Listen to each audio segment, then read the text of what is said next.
할렐루야. 우리 옆에 분들하고 기쁨으로 인사 나눕니다. 은혜 받읍시다. 우리 앞뒤로 한 번 더 힘차게 이렇게 선포합시다. 기도하시면 더 잘 됩니다. 할렐루야. 오늘 거룩한 주일 아침입니다. 오늘 사도행전 6장 말씀, 우리 1절과 7절 말씀 중심으로 말씀이 점점 왕성하여 라는 말씀으로 우리가 함께 은혜의 말씀을 나눌 텐데, 말씀 듣는 가운데 기쁨이 넘칠 수 있기를 축복합니다.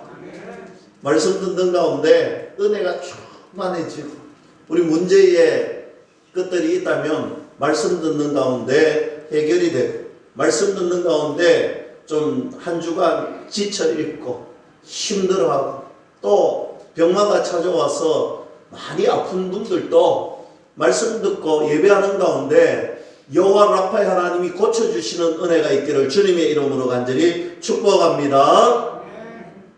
오늘 본문에는 예루살렘 교회에 관한 이야기인데, 지금까지 은혜로웠던 예루살렘 교회에 갈등이 생겼어요. 여러분, 이 갈등이 생겼다는 것은 예루살렘 교회, 초대교회가 갈등이 생겼다. 여기에서 우리가 힌트를 얻을 것이 있습니다. 무엇이냐? 교회에는요, 갈등이 생길 수 있어요. 이 지상에 있는 교회는 갈등이 생길 수 있습니다. 그러면 이 초대교회의 갈등이 무엇인지 우리가 이걸 딱 알면 아마 우리 지상에 있는 교회들이 갈등이 무엇인지 알 수 있을 거예요. 나아가서 이 초대교회의 갈등이 무엇으로 해결되었는지를 알면 오늘 우리가 이 땅을 살아가면서 갈등 생길 때마다 그 갈등의 원인이 어디에 있는지, 또 그 갈등의 문제 해결이 어디에 있는지 오늘 말씀 잘 들으시면 여러분, 문제가 해결되는 은혜의 역사가 있다 믿을 수 있기를 축복합니다. 보세요. 예루살렘 교회가 어떤 교회였느냐? 예루살렘 교회는 성령 하나님께서 강력하게 임재하셨던 교회, 성령의 은혜로 변화된 교회. 이전에는 오순절 성령의 역사가 있기 전에는 오늘 예수님이 십자가에서 우리의 죄를 대속하시고 죽기까지 하셨으니 참으로 암울한 것이었어요. 참으로 무서운 것이었어요. 그런데 오순절 성령의 역사가 임하고 오늘 부활하신 예수님이 가슴 속에 믿음의 인이 확 생기니까 어떤 역사들이 일어났느냐? 여러분, 기사와 이적과 표적이 일어났습니다. 하루에도 3,000명, 5,000명 예수님을 믿고 예수님의 품으로 돌아오는 사람들이 하루에도 그렇게 생기는 부흥하는 교회였습니다. 여러분 알다시피 예루살렘 초대교회는요, 유무상통, 오늘 가진 자가 없는 자에게 마음껏 기쁨으로 나눠지는 일들이 있었습니다. 모이면 기쁨이 생기고, 모이면 즐거움이 생기고, 모이면 그 자리에 은혜가 있고, 그래서 모이기에 힘쓰고 모이는 숫자가 날마다 더해졌을 뿐만 아니라 그렇게 모여있는 교회들이 평판이 어땠느냐? 주변에 있는 사람들이, 예수님 믿지 않는 사람들이 칭찬하더라, 칭송하더라. 할렐루야. 그랬던 교회가 초대교회입니다. 이 초대교회에 갈등이 생기고 문제가 생겼다는 거예요. 여러분, 우리 교회는 어떤 교회입니까? 우리가 사는 이 땅의 지상교회는 어떤 교회입니까? 천사들이 가득 모여있는 교회입니까? 아니잖아요. 아주 의로운 사람들이 가득 차 있는 교회입니까? 아니잖아요. 이 지상에 있는 교회는요, 어디라 할 것 없이 조금 크기만 달랐다 뿐이지, 죄인들이 있는 곳, 죄인들이 모여있는 곳이 교회입니다. 여전히 죄를 지었던 사람들이 모여서 있는 것이 교회라는 것입니다. 그러나 다른 것이 있다면, 비록 죄인들이 모여있는 교회지만 그 죄인들이 오늘 은혜 받은 자들이더라. 아멘이시죠? 여러분, 은혜 받은 사람들이 모여있는, 우리는 여전히 죄인이지만 하나님의 은혜로, 하나님의 말씀으로, 성령의 강력한 임재하심으로 우리는 은혜 받아 있는 사람들이 모여 있는 것이 교회입니다. 그래서 교회는요, 이 땅에 있는 사람들과 이 세상에 있는 사람들과 달라야 된다는 거예요. 저와 여러분들의 삶이 이 땅에 있는 사람들과 여전히 동일한 죄인이지만 우리는 하나님께 은혜 받았기 때문에 우리의 모습은, 우리의 교회는, 우리의 가정은 세상 사람들과 달라져야 된다는 것입니다. 그러면 문제를 만났는데 이 문제를 해결하는 방법도 달라야 된다는 것입니다. 세상의 방법대로 문제 해결에 나서는 것이 아니라 내 안에 있는 감정대로 그 문제를 해결하려고 하는 것이 아니라 은혜 받은 사람은 은혜 받은 대로 살아야 되고 문제를 해결해야 되는 것입니다. 그래서 하나님의 말씀대로 문제를 해결하려고 노력해야 된다. 그래서 오늘 이 아침에 우리가 함께 나누는 이 말씀이 어쩌면 참 중요한 말씀이에요. 교회는요, 문제가 있고요. 가정에는요, 갈등이 생기고요. 여러분들의 삶에는요, 이런 문제와 갈등의 연속입니다. 그래서 교회는요, 모델하우스와 같은 곳이 되어야 된다. 이렇게 한번 생각해 보았어요. 여러분 모델하우스 가보셨죠? 신도시가 들어서고 또 들어서기 전에 지금은 또 오피스텔이 들어서면서 저는 하루에도 몇 통 전화를 받는지 몰라 한번 와보라는 거예요. 이유가 뭡니까? 여러분 모델하우스 한번 가보세요. 얼마나 아름답게 얼마나 잘 되어 있는지 보기만 보면 야, 이 오피스텔 사고 싶고 이 아파트 사고 싶고 그런 곳이 모델하우스예요. 눈치채셨죠? 저는 교회가 이런 역할을 해야 되는 거예요. 이 땅에는 문제 많은 죄인들이 모여 있지만 그렇지만 문제, 갈등 이런 것들을 해결하고 은혜롭게 얼마나 평온하게 멋지게 살아가야 되느냐. 이야, 세월이 교회 가보니까 다르더라는 거예요. 오늘 세월이 교회 가보니까 야, 나도 저 교회 가고 싶다는 거예요. 아멘 좀 하소.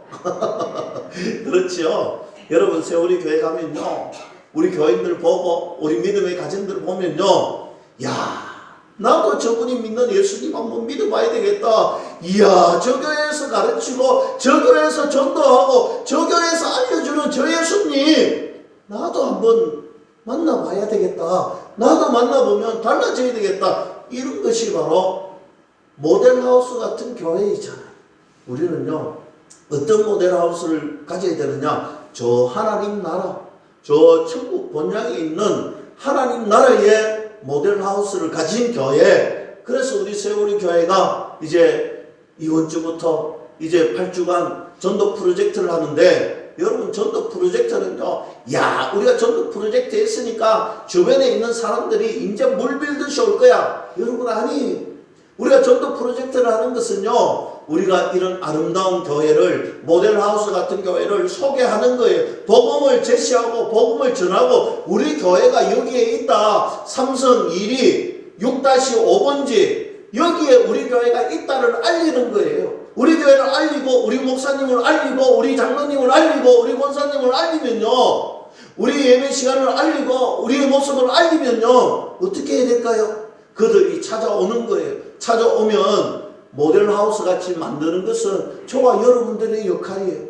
우리 교회가 모델하우스 같이 누가 봐도 교회 와보고 싶고, 누가 봐도 저분이 믿는 예수님 만나고 싶고, 누가 봐도 이야 좋다, 내가 한번 덤벼봐야 되겠다. 이것은요, 우리가 예배하는 시간에 만들어가는 거예요. 주일 예배 시간에 다 올라오면요, 여러분, 야, 저 교회 오니까 너무 따뜻해. 야, 저 교회 오니까 찬송 소리가 너무 넘쳐. 야, 저 교회 목사님 오니까 너무 말씀이 좋아. 여러분, 우리가 이런 교회 되도록 서로를 위해서 기도하고 사모하고 눈물의 씨앗을 뿌려야 된다. 믿을 수 있기를 축복합니다. 자, 그러면 예수님을 믿고 싶은 욕구가 생기도록 만든다. 이것이 저와 여러분들의 동일한 마음일 것입니다. 오늘 본문 말씀에 초대교회에 그럼 어떤 문제가 생겼느냐? 1절 말씀 봅니다. 그때에 제자가 더 많아졌는데 헬라파 유대인들이 자기의 가부들이 매일의 구제에 빠짐으로 히브리파 사람을 원망하더라 했습니다. 여러분 문제를 제가 단순하게 말씀드립니다. 히브리파 유대인 이것은요 예루살렘 거기에서 나고 자라서 예수님을 만났던 사람을 히브리파 유대인이라고 합니다. 그러면 헬라파 유대인은 뭡니까? 오늘 이스라엘 밖 이방의 나라에서 태어났는 사람들이 오늘 예수님을 만나고 예수님을 믿고 예루살렘 교회에 오는 사람들을 헬라인 유대파라고 합니다. 그런데 오늘 좀 더 쉽게 이야기합니다. 토박이하고 다른 지방의 사람이 왔는 그런 섞여 있는 거지요. 오늘 선민인 사상을 가졌던 토박이, 그리고 예전에는 정말 개돼지보다도 못한 취급을 받았던 이방인들이 예수님을 믿고 예수님을 따르고 오늘 교회에 온 사람들을 헬라파 유대인이라고 합니다. 자, 이제 앞에 늘 토박이처럼 있던 사람과 뒤에 온 사람들이 갈등이 생기는데 어떤 갈등이 생겼느냐? 누군가가 의도한 건 아니에요. 누군가가 일부러 그런 건 아니에요. 그런데 하다 보니 이럴 때가 있습니다. 어떤 때 오늘 가부를 도와주는 일, 구제하는 일에 있어서 접대하는 일에 있어서 가만히 보니까 의도하진 않았는데 히브리 오늘 토박이 사람들은 다 도움을 받고 접대를 받고 구제를 받는데 가만히 보니까 오늘 이방의 헬라인 유대인들은 한 번씩 빠지기 시작하고 오늘도 빠지고 다음 주에도 빠지고 그 다음 주에도 빠지고 가만 보니까 계속해서 빠지는 거예요. 매일의 구제에서 자연스럽게 헬라파 가부들이 빠지기 시작하니까 처음에는 실수겠지. 좀 지나니 뭐 그럴 수도 있지. 그러나 매일매일 빠지다 보니 갈등이 마음에 폭발하기 시작하는 거예요. 왜 우리한테는 안 주는 거라니? 왜 히브리 가부들에게만 주고 헬라파 가부들은 아무도 챙겨주지 않지? 여러분, 그래서 원망이 생기고 갈등이 생겼습니다. 그런데 인간적으로 보면요, 이 갈등은요 아주 단순한 문제입니다. 문제 해결도 어떻게 보면 참으로 단순한 문제입니다. 두 가지 해결 방법이 있잖아요. 첫째는요, 아무도 안 주면 돼요. 그러나 그건 아니겠죠. 오늘 사랑과 은혜로 구제를 하라고 말씀을 지키고 따르고 있기 때문이니까. 그럼 두 번째는 뭡니까? 잘 신경 써서 골고루 빠지지 않도록 잘 나누어 주면 됩니다. 그런데 오늘 이 교회 지도자들인 사도들이 이 문제 해결을 위한 방법을 원인을 무엇에서 발견했느냐, 진단을 어떻게 했느냐, 오늘 2절 말씀에 분명하게 나타나고 있습니다. 12사도가 모든 제자를 불러 이르되 우리가 하나님의 말씀을 제쳐놓고 접대를 일삼는 것이 마땅하지 않다 했습니다. 문제 진단이 뭐냐면 이렇게 말씀합니다. 구제하는 일, 접대하는 일 굉장히 중요한 일인데 이렇게 중요한 일을 행함에 있어서 말씀을 제쳐놓았다는 거예요. 너희들이 이렇게 중요한 일을 하는 것은 굉장히 잘하는 것인데 그런데 말씀을 제쳐놓았다는 것입니다. 문제가 어디에서 나타나느냐? 다른 데 있는 것이 아니라는 거예요. 말씀을 제쳐놓았기 때문에 문제가 생겼다. 너희들이 이렇게 표면적으로 갈등하고 문제가 생겼던 원인은 다른 것이 아니라는 거예요. 말씀을 제쳐놓았기 때문이라는 것입니다. 그래서 사도들이 결심을 하죠. 4절 말씀에 우리는 오로지 기도하는 일과 말씀 사역에 힘쓰니라 했습니다. 사도들이 기도하는 일과 말씀을 사역하는 일에 힘쓰도록 하겠다는 겁니다. 여러분, 사도들이 오늘 이 교회의 문제가 무엇이라고 진단을 했습니까?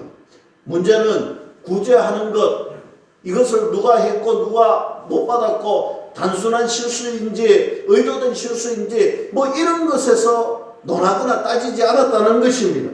교회의 말씀과 기도가 줄어들었다는 거예요. 말씀과 기도하는 일이 중단되니까 너희들 이런 문제와 갈등이 생겼다니. 원인이 어디에 있느냐면 너희들이 하나님의 말씀, 하나님의 기도하는 일에 소홀히 했다는 것입니다. 여기서 우리에게 주시는 메시지가 있습니다. 사랑하는 성도 여러분, 교회는요 기도하는 일과 말씀 이것이 중단되면 문제가 생깁니다. 갈등이 생깁니다. 여러분 이 사실을 믿으십니까? 기도와 말씀이 중단되면 여러분의 가정에도 문제가 생긴다는 거예요. 기도하는 일과 말씀 행하는 일에 여러분 중단되면 교회에 문제가 생기고 가정에 문제가 생기고 우리 공동체에 문제가 생기고 우리 구역에 우리 찬양대에 우리 어떤 일들 가운데 문제가 생기면요 다른 곳에 문제가 있는 것이 아니라는 거예요. 기도하는 일에 중단하였고 말씀 사모하는 일을 중단하였다는 사실입니다. 표면적으로는 구제의 문제였지만 사도들은요 이 표면적인 문제가 거기에서 그치지 않는다는 거예요. 원인을 찾아보니까 기도하는 일을 중단했고 말씀 사모하는 일을 중단했기 때문에 소홀히 했기 때문에 은혜 받는 일을 소홀히 했기 때문에 너희들 그 갈등이 생기는 거야. 너희들 그 문제가 생기는 거야. 이렇게 말씀하고 있는 것입니다. 사랑하는 성도 여러분, 한번 우리들의 삶을 돌아봅시다. 우리의 교회를 돌아보시고 우리의 가정을 돌아봅시다. 우리에게도 문제가 있고 갈등이 있고 우리에게도 어려움이 있다면 여러분 그것이 언제부터 시작됐는지 한번 생각해 보세요. 우리가 기도하는 일에 소홀히 하고 말씀 사모하는 일에 소홀히 하고 은혜 받는 일에 소홀히 했을 때 그 갈등이 생기고 그 문제가 생기지 않았습니까? 여러분 다른 데서 문제를 찾으려고 하지 마세요. 다른 곳에서 해결하려고 원인을 찾으려고 하지 마세요. 돌이켜보면 우리가 은혜 받는 일에 소홀했고 우리가 기도하는 일에 소홀했고 우리가 말씀을 사모하는 일에 소홀히 했기 때문에 그런 문제가 생기고 그런 갈등이 생기는 거예요. 하나님을 만나고 하나님과 교통하고 하나님과 교제하는 일에 소홀히 했기 때문에 그런 일들이 생기더라는 것입니다. 정확하게 한번 살펴보세요. 문제가 생기고 불거지는 그 순간이 어떤 순간이었느냐? 은혜 받는 일에 소홀히 했던 내 자신의 문제가 아니었는가 분명히 해보세요. 기도와 말씀이 중단되면 문제가 충만해집니다. 기도하고 말씀이 중단되면요 그 가정 그 교회가요 문제로 충만해지는 거예요. 그러나 기도하는 일에 말씀 사모하는 일에 여러분 최선을 다하면 기도의 말씀이 충만하면 그곳에는 은혜가 충만할 줄로 믿을 수 있기를 축복합니다. 은혜로운 일이 생기면요 문제가 있었던 가정도 문제투성이었던 교회도요 기도와 말씀으로 충만하면요 그것에 은혜가 충만하고요 문제가 하나하나 갈등이 하나하나 사라지는 역사가 일어난다. 저는 분명하게 믿습니다. 사도행전 2장 42절 말씀은요 이렇게 우리가 너무 잘 아는 말씀이고 우리 초대교회 이야기하면 이 말씀이 끊어지지 않습니다. 그들이 사도의 가르침을 받아 서로 교제하고 떡을 떼며 오로지 기도하기를 힘쓰니라. 오늘 초대교회는 기도하는 일에 말씀 사모하는 일에 힘썼습니다. 그랬더니 어떤 일들이 일어났느냐 잘 아는 내용이지만 제가 봉독해 드릴 테니까 귀를 잘 들으시고 사도행전 2장 43절부터 47절 말씀입니다.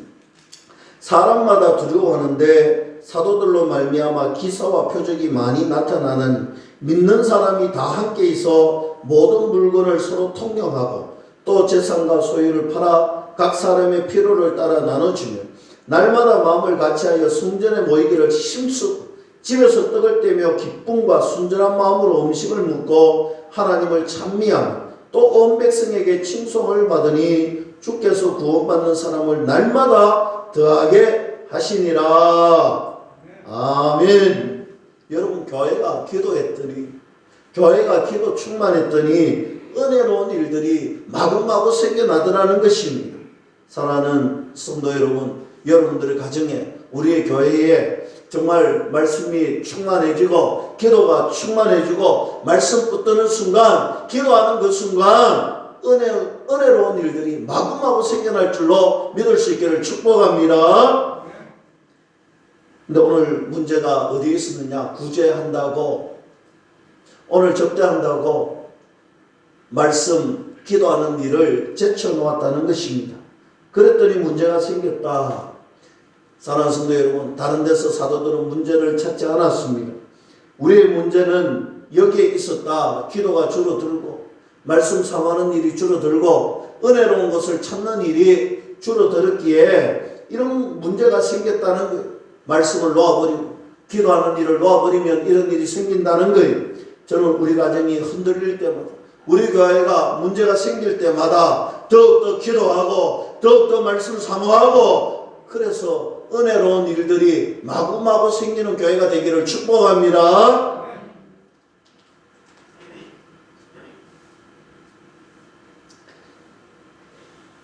이제 사도들은 말씀을 세우기로 작심합니다.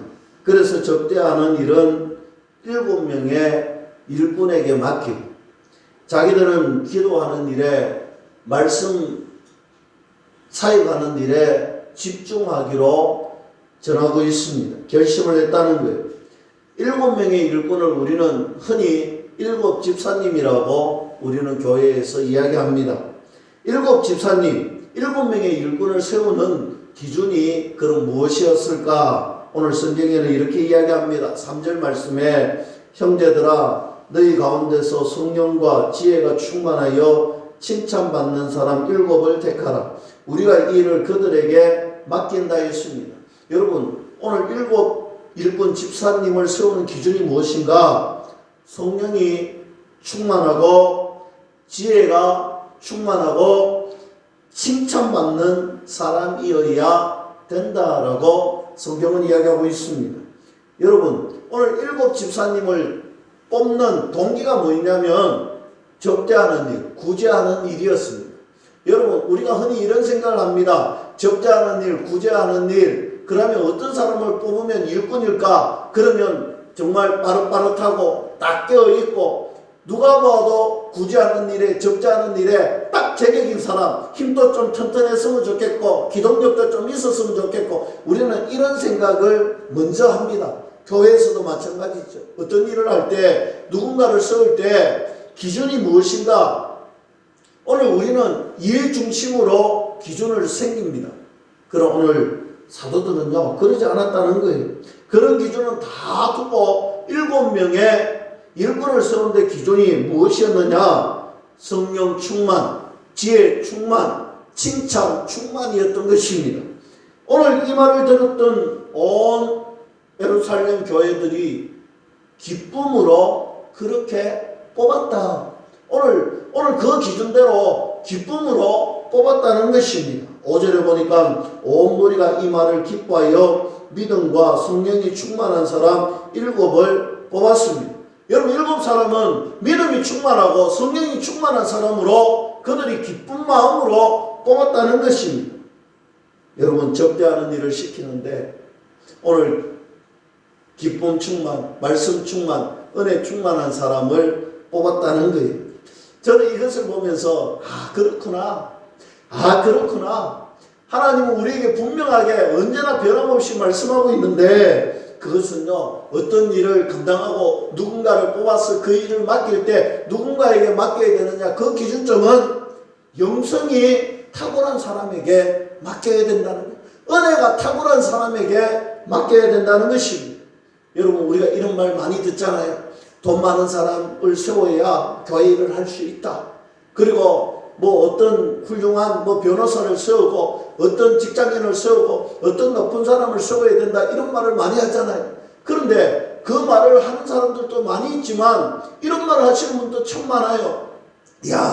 우리 장로님 권사님은 만나기만 만나면 정말 은혜로운 사람이고 보면 내일 또 보고 싶고 만나면 또 만나고 싶고 정말 은혜로운 사람이야 이런 분 있잖아요. 여러분 우리가 교회에 봉사할 때 우리 주방에 봉사하시는 우리 권사님들 만나면요 어떤 사람이 제일 주방에서 봉사 잘하느냐 교회들마다 돌아보면요 은혜로운 영성이 탁월한 분이 제일 좋다는 거예요. 왜요? 그분이 주방에 있기만 있으면 설거지를 좀 못해도 또 이런 셈을 잘 못하고 또 좋은 주방에 음식을 잘 가져오지 못해도 계산하는 일이 탁월하지 못해도 그분이 앉아있기만 앉아있으면 이 주방이 은혜롭고 이 주방이 아름답고 이 주방에서 일을 마치는다.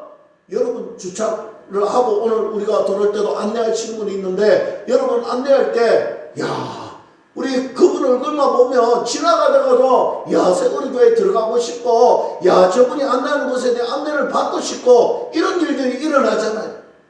여러분 이런 일들이 비일비재해요. 찬양대회도요. 찬양을 잘하는 사람도 있지만 때로는 찬양을 아무리 잘해도 별로 좋아하지 않는데 노래는 박자는 좀 안 맞아도 저분하고 찬양대 같이 있으면 참 행복하다 이런 분들이 있어요. 꼭 바나바와 같은 사람, 위로가 되는 사람, 은혜가 되는 사람이 있습니다. 이 사람들은 어떤 사람이냐? 영성이 탁월한 사람이에요. 성령이 충만한 사람이에요. 기도하는 일에, 말씀 읽는 일에, 사모하는 일에 충만한 사람이더라는 것입니다. 여러분, 저를 위해서 기도하실 때 저는 그런 기도를 많이 해요.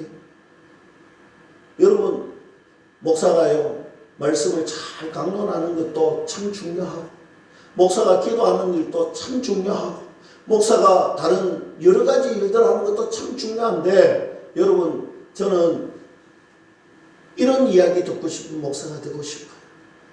세월이교회 조영병 목사님을 만나니까, 뭔지는 모르겠는데, 은혜가 되고, 저분은 만나면 또 보고 싶고, 저분하고 이야기하면 또 이야기하고 싶고, 저분 만나면 별거 아닌 말을 하는데도 왜 이렇게 힘이 되고, 저분이 이야기하는 건 내가 다 아는 성경 말씀인데도 왜 이렇게 은혜가 되고, 저분이 기도할 때 그 음성소리 별거 아닌데, 목소리만 들어도 은혜가 되는구나. 저는 이런 목사가 되고 싶어요. 사랑하는 성도 여러분, 제가 그런 목사 돼도 기도해 주실 거지요? 그런 목사 되도록 여러분 기도해 주실 거지요? 저도 여러분들 우리 교회 세월이 교회 우리 장로님 권사님 집사님 저는 그렇게 기도할 거예요. 우리 장로님 만나는 사람들마다 우리 권사님 만나는 사람들마다 우리 그 엄청 듣는 사람들마다 힘이 되고 위로가 되고 또 보고 싶고 또 만나고 싶고 또 이야기하고 싶은 그런 장로님 권사님 집사님 그런 교회 될 수 있기를 주님의 이름으로 간절히 축원합니다.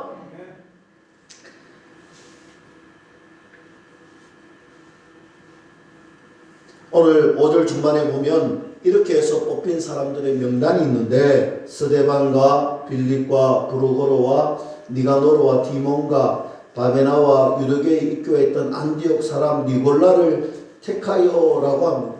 여러분 이 7 집사님의 공통점이 있습니다. 어떤 공통점이냐 하면 여러분 놀라지 마세요. 이 7 사람들이 모두 다 토박이가 아니라 외부에서 돌아온 사람, 헬라파 유대인들이 7명이 다 뽑힌 거예요. 여러분 놀랍잖아요. 오늘 토박이 유대인들이 많은데 그분들이 한 사람도 뽑히지 않고 어떻게 보면 그분들이 많이 뽑혀야 정상이잖아요. 오늘 이 일이 발단한 것이 오늘 헬라파 유대인들 가부들이 접대를 못 받고 구제를 못 받아서 일어났잖아요. 어떻게 보면 힘의 논리가 오늘 시보리파 유대인들에게 힘의 논리가 있는 것 같은데 오늘 하나님의 귀한 은혜의 말씀을 쫓아서 그들이 말씀 충만, 성령 충만, 기도 충만, 칭찬 충만한 사람 뽑아보니 모두 다가 헬라파 유대인들이 7명이라는 거예요. 여러분 이 헬라파 유대인들이 뒤에 돌아온 초대교회의 일꾼들이잖아요. 그런데 초대교회의 중요한 일꾼을 뽑는데 뒤에 돌아온 7 사람들이 다 뽑혔습니다. 어떻게 이것이 가능했을까요? 저는 이것 때문이라고 생각합니다. 신앙의 핵심을 붙들고 보니까 기도와 말씀을 붙들고 보니까 기도하는 일에 말씀하는 듣고 사역하는 일에 힘쓰니까 사람들이 그렇게 힘쓰고 신앙의 핵심을 붙들고 보니까 은혜가 되고 은혜가 넘치고 은혜가 되니까 다른 사람들이 보이기 시작하고 다른 사람들의 마음이 느껴지게 시작되는 거예요. 아하, 저 헬라파 유대인들, 저 가부들의 마음이 이제 그들의 마음속에 오는 거예요. 그들이 아팠던 마음이 그들 가슴 속에 느껴지는 거예요. 그들의 고통이 은혜 받고 보니까 내 눈에 들어오고 그들의 고통이 내가 은혜 받고 보니까 생각이 되고 마음이 쓰이더라는 거예요. 그래서 잘 할 수 있도록 헬라파 유대인들 7명을 뽑았다라고 생각이 됩니다. 그 7 집사님들을 통하여서 헬라파 유대인들 가부들의 마음을 위로해주고 또 그들을 챙겨주는 마음이 생겼다는 것입니다. 더 관심을 가지도록 했다는 것이죠. 여러분, 저는 이 말씀을 보면서 야, 그렇구나. 교회의 핵심은 이거구나.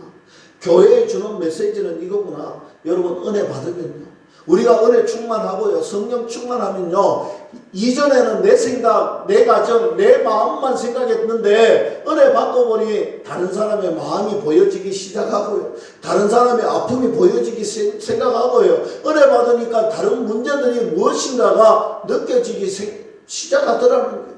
여러분, 우리가 은혜 받고요, 성령 충만하면요, 이전까지는 욕심적인 이기적인 신앙이었다면 이제는 모두의 마음이 느껴지고 모두의 생각이 내 가슴 속에 다가오기 시작하는 것입니다. 사랑하는 성도 여러분, 그래서 우리에게 꼭 필요한 것이 있다면 여러분, 은혜를 붙들 수 있기를 축복합니다. 기도를 붙들 수 있기를 축복합니다. 말씀 속에 퐁당 젖어드는 저와 여러분들 되기를 축복합니다. 그래서 말씀 붙들고 이렇게 기도하세요. 우리 가정에 은혜를 주시옵소서. 우리 교회에 은혜를 부어 주시옵소서. 그런 기도에 응답받기를 축복합니다. 제가 언제 한번 예화를 들었던 적이 있는데, 어느 안병동에 있던 간호사의 이야기입니다. 어느 날 새벽 5시에 급한 콜이 온 거예요. 비상 콜이 울린 거예요. 헐레벌떡 달려갔더니 오늘 암 환자가, 말기 암 환자가 이렇게 이야기하는 거예요. 급한 일이 와서 비싼 콜이어서 급하게 다가왔더니만 사과를 좀 깎아달라는 거예요. 아니, 지금 여기 바닥에 보호자가 있는데 보호자를 깨워서 이런 건 해야지요. 아니다, 제발 좀 깎아달라는 거예요. 오늘 간호사가 기분이 썩 좋지 않았어요. 마음이 불편했어요. 그래도 사과를 깎아줍니다. 마음이 불편하니까 좀 삐뚤삐뚤하게 급하게 깎았겠지요. 그러니 또 이야기합니다. 간호사님, 좀 이쁘게 깎아주세요. 아니, 지금 너무 화가 나는 거예요. 더 삐뚤삐뚤하게 깎아서 주고 뒤도 돌아보지 않고 돌아갔는 거예요. 여러분, 응급 상황이 발생한 줄 알고 달려왔더니 그저 사과 하나 깎아달라는 거예요. 그거 부탁했습니다. 그런데 이제 얼마 지나지 않아 그 암 환자가 세상을 떠났습니다. 세상을 떠나고 장례 절차를 다 마친 이후에 그 아내 되는 분이 그 간호사를 찾아왔습니다. 그리고 그 간호사에게 고개를 숙이면서 간호사님, 감사합니다. 참으로 감사합니다. 사실 새벽 5시에 간호사 선생님이 헐레벌떡 달려왔을 때에 저는 깨어 있었습니다. 그러나 차마 눈을 뜨지 못하고 잠자고 있는 척을 했습니다. 속으로 간호사님이 사과를 깎아주지 않고 그냥 돌아가 버리면 어쩔까 얼마나 조마조마했는지 몰랐다는 거예요. 이유인즉 그날 아침이 바로 아내의 아내와 자기의 결혼 기념일이었습니다. 결혼 기념일이었는데 오늘 아내가 사과를 좋아한다는 것을 알고 오늘 사과를 깎으려고 애썼지만 오늘 말기 암 환자가 힘이 없으니까 사과를 못 깎았던 거예요. 그래서 어쩔 수 없이 간호사님을 불러서 그 아침에 그 사과를 받아들였던 자기가 얼마나 행복했는지, 그리고 마지막 가는 길에 아내에게 사과를 선물해주고 갔던 그 마음이 얼마나 행복한 마음이었는지 간호사님 그날 뿌리치지 않고 그냥 돌아가지 않고 깎아주셔서 감사하다는 그 말을 듣던 순간 간호사님이 미리 알았더라면 내가 더 이쁘게 깎아줬을 건데, 내가 미리 알았더라면 더 정성껏 깎아줬을 건데 얼마나 미안하든지 마지막 가는 그 길에 그 아름다운 마음을 얼마나 미안하든지. 사랑하는 성도 여러분, 우리는 세상을 살아가면서 상황을 잘 모릅니다. 우리가 세상을 살아가며 저분의 마음을 모르고 이분의 형편과 처지를 사실 잘 몰라요. 알 수가 없습니다. 화가 날 때도 많고 오해가 생길 때도 있습니다. 알고 보면 이해할 수 있는 일인데 우리가 알고 나면 다 이해할 수 있고 다 넘어갈 수 있는 일인데 그거 모르니까 화가 나고 모르니까 오해가 생기고 모르니까 성질이 나는 거예요. 사랑하는 성도 여러분, 사람이 다른 사람 마음을 다 이해할 수는 없는 거예요. 다른 사람의 생각을 다 알 수는 없는 거예요. 그러나 믿음의 성도는요, 성령 충만한 성도는요, 할 수 있다는 거예요. 왜 할 수 있느냐? 우리에게는 예수님이 계시기 때문에, 우리에게는 예수님이 있기 때문에 다른 사람은 못해도 믿음의 성도는요, 은혜가 충만한 성도는요, 할 수 있다는 것입니다. 주님의 시선으로 그를 보면 그 사람이 이해되고 주님의 마음으로 저 사람을 바라보면 저 사람의 마음이 이해가 된다는 것입니다. 때로는 내 생각에는 용납할 수 없었는데 주님의 마음이면 용납할 수가 있는 것입니다. 너와 나 사이에 예수님이 계시면 가능하다 믿을 수 있기를 축복합니다. 여러분 몽골이나 이스라엘이나 뭐 또 프랑스나 뭐 이런 곳에 가보면요 스케수가 참 많습니다. 스케수 때문에 물을 함부로 못 마십니다. 물을 마시면 배탈이 나고 스케수가 몸에 쌓여서 몸이 안 좋습니다. 그래서 여러분 알다시피 필터라는 것 우리하고는 좀 다르잖아요. 우리는 수돗물 먹어도 되지만 그래도 우리는 정수기를 사용하잖아요. 그러나 그곳에는 정수기가 없으면 밥을 지을 수도 없고 물을 마실 수도 없고 그렇게 되는 거예요. 그래서 꼭 정수기 필터가 있어야 물을 마실 수 있는 곳이 있습니다. 걸러내야 된다는 거예요. 그 필터를 통해서야 해야 된다는 거예요. 저는 믿음의 자녀들, 하나님의 자녀들은요, 예수님의 필터가 있어야 된다. 우리가 예수님의 필터가 있으면요, 하지 못했던 것들이 예수님의 필터가 딱 생기면요, 용납이 되고 이해가 되고 그것이 못했던 것도 할 수 있는 힘이 생기더라는 것입니다. 예수님의 필터로 모든 부정하는 저와 여러분들이 될 수 있기를 주님의 이름으로 간절히 축복합니다. 이제 7절 말씀 보니까 하나님의 말씀이 점점 왕성하여 예루살렘에 있는 제자의 수가 더 심히 많아지고 허다한 제사장의 무리도 이 도에 복종하니라. 할렐루야. 여러분 신앙의 본질 기도와 말씀을 붙들었더니 은혜가 되니 모든 일이 술술 풀리더라는 것입니다. 모든 일이 풀리는데 놀라운 일은 제자의 수가 더 심히 많아졌더라. 여러분 이건 놀라운 일이에요. 교회를 예수님이 은혜로 3,000명 5,000명 막 믿는 무리들이 생기고 여러분 교회에 나온다고 해서 다 제자가 아니에요. 무리가 다 제자가 아니에요. 제자는요 예수님의 말씀을 지키고 또 지키고 또 지키려고 예수로 노력하는 사람을 제자라고 하는 거예요. 뿐만 아니라 오늘 교회에 이 제자의 수가 많아졌을 뿐만 아니라 제사장의 무리도 예수님을 믿고 교회로 오는 거예요. 여러분 저는 이것을 기적이라고 합니다. 여러분 예수님은요 오늘 저와 여러분 성령이 충만하면요 교회는 기적이 일어납니다. 여러분 보세요. 제사장이 어떤 사람입니까? 이 예수님 당시에 제사장이 한 8,000명 정도 있었어요. 이 8,000명이 뭐냐면 제사장은요 매일 제사 드려야 되는 사람이에요. 제사를 드려야 오늘 그들의 삶에 있어서 그들의 모든 제사를 드리지 않으면 그들은 지금까지 자기가 가지고 있는 모든 것들이 사라지는 거예요. 그런데 보세요. 예수님이 대제사장이 되어서 한 번 죽으심으로 말미암아 우리에게는 제사가 필요 없어요. 오늘 제사장이 이 예수님을 믿는다라는 거예요. 오늘 이 제사장이 오늘 초대교회를 보니 초대교회의 모습을 보니 야 이게 진짜라는 거예요. 우리가 지금 믿었던 것 우리가 행했던 것 다 가짜라는 거예요. 그래서 초대교회를 보고 제사장들이 예수님을 믿더라는 것은요 제사장이 지금 다 버리는 거예요. 여러분 이게 기적이 아니면 뭐겠어요? 이게 기적이라는 거예요. 지금까지 제사 지냈던 제사장들이 초대교회의 모습을 보며 진짜라고 그들이 오늘 오늘 종교가 달라지는 거예요. 예수님 앞에 나와서 오늘 예수님의 제자가 되는 것입니다. 이런 놀라운 일이 어떻게 일어났느냐? 오늘 7절 말씀, 여러분 이 말씀 기억하세요. 말씀의 제목이죠. 하나님의 말씀이 점점 왕성하여.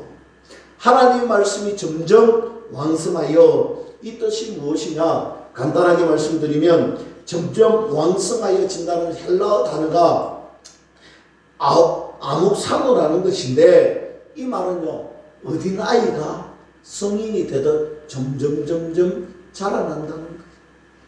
말씀이 왕성하다는 것은요, 우리가 말씀을 많이 읽고 뭐 이런 개념이 아니에요. 오늘 하나님의 말씀으로 제자가 되어서 우리들의 삶에 말씀 붙들고 살려고 노력하고 예수고 발버둥 쳐서, 전에는 우리가 말씀을 지키는 것이 100에 하나라면 오늘 100에 2이 되고 100에 3개 되고 100에 10개가 되고 100에 50개가 되고 점점 자라나더라는 거예요. 말씀 붙들고 자라나더라는 것입니다. 저는 우리 교회가 이렇게 됐으면 좋겠어요. 30년, 50년, 100년 이런 전통을 가지는 교회를 자랑할 수도 있지만, 그런 전통의 자랑거리는요, 무엇이 되어야 되느냐? 말씀이 왕성해서 100년 된 교회처럼 믿음의 신앙의 성숙도가, 우리의 성숙도가, 은혜의 성숙도가, 우리의 행위의 성숙도가 자라나는 거예요. 믿을 수 있기를 축복합니다. 초대교회 성도들은 이처럼 비틀비틀하는 걸음마도 못하던 어린 아이의 신앙에서 점점 말씀이 왕성하고 자라서 성인의 모습으로 자랐다는 거예요. 믿음의 성숙도가 자랐다는 것입니다. 그래서 다른 주위에 있는 사람들이 칭찬하는 거예요. 다른 주위에 있는 사람들이 예수님 믿고 싶은 거예요. 오늘 천국의 모델하우스가 되더라는 것입니다. 그래서 제사장의 수가, 예수님의 믿는 제자의 수가 날로 많아졌더라. 어떨 때? 말씀 붙들고 실천할 때.